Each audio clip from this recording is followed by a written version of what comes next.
Halo masyarakat berpikir sekalian, kali ini gue akan membahas mengenai ekonomi.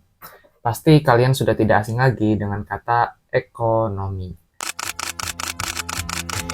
Kondisi ekonomi masyarakat tidak sedang baik-baik saja. Tarif PPN naik dari 11% menjadi 12% mulai 1 Januari 2025. GPR menjadi sorotan dalam negosiasi dagang terbaru antara Indonesia dengan Amerika Serikat. Gelombang PHK karyawan menghantui sejumlah industri di tanah air.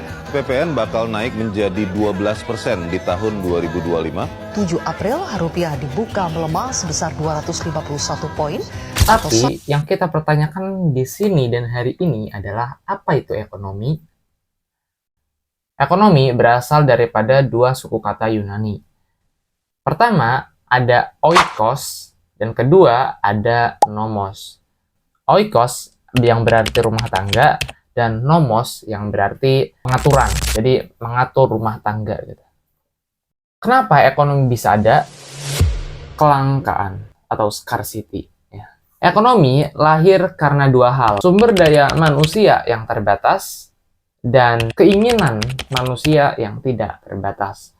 Kunci dari ekonomi adalah satu kan, kelangkaan atau scarcity. Nah, dari scarcity nanti timbul suatu pilihan. Dan setiap pilihan pasti ada yang harus direlakan. Dan nanti ada proses di mana kalian itu menghitung suatu pilihan yang sangat menguntungkan dan sangat merugikan. Dan itulah yang disebut dengan proses opportunity cost. Oke? Suatu permasalahan ekonomi ya kurang lebih ada 3 gitu kan ya. Pertama, apa yang diproduksi? Kedua, bagaimana cara memproduksinya? Dan yang ketiga, untuk siapa hal ini diproduksi? Itu doang. Nah, sistem ekonomi itu terbagi menjadi 3. Pertama, ada namanya ekonomi pasar, ya, ekonomi liberal gitu. Yang kedua adalah ekonomi terpusat, ya, ekonomi terpusat. Dan yang ketiga adalah ekonomi campuran. Nah, namun teman-teman, yang membedakan hanya kadarnya saja. Contoh seperti di Amerika. Kita tahu Amerika itu sangat-sangat liberalis gitu kan. Namun di suatu pasar ada beberapa yang dimana pemerintah ikut mengatur dalam pasar tersebut gitu. Itu hanya beberapa gitu ya.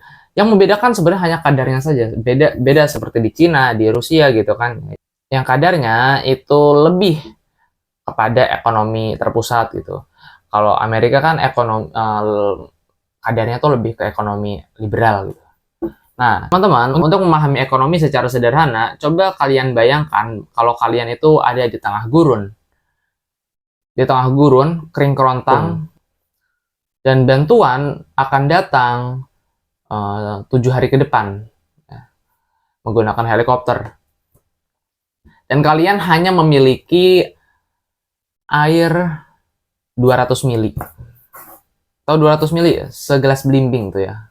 Itu 200 mili ya, agar kalian bisa bertahan hidup menggunakan air 200 mili selama 7 hari ke depan. Gimana caranya? Ya, kalian harus pintar-pintar membagi, mengatur. Pintar-pintar mengatur. Dan kata saya tadi apa, teman-teman? Harus ada opportunity cost. Harus ada yang direlakan dari sebuah pilihan.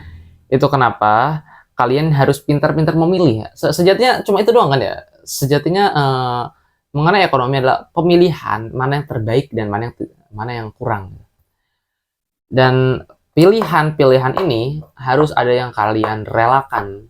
Setiap pilihan pasti ada pengorbanan ya. Itu aja, simpelnya itu aja. Setiap pilihan pasti ada pengorbanan. Nah, ini saja yang akan saya sampaikan. Kalau di antara kalian ada yang merasa keberatan dengan apa yang saya sampaikan, maka kalian boleh komen di bawah sini ya. Kalian boleh komen bahwa kalian tidak setuju, berikan alasannya kenapa, dan seterusnya.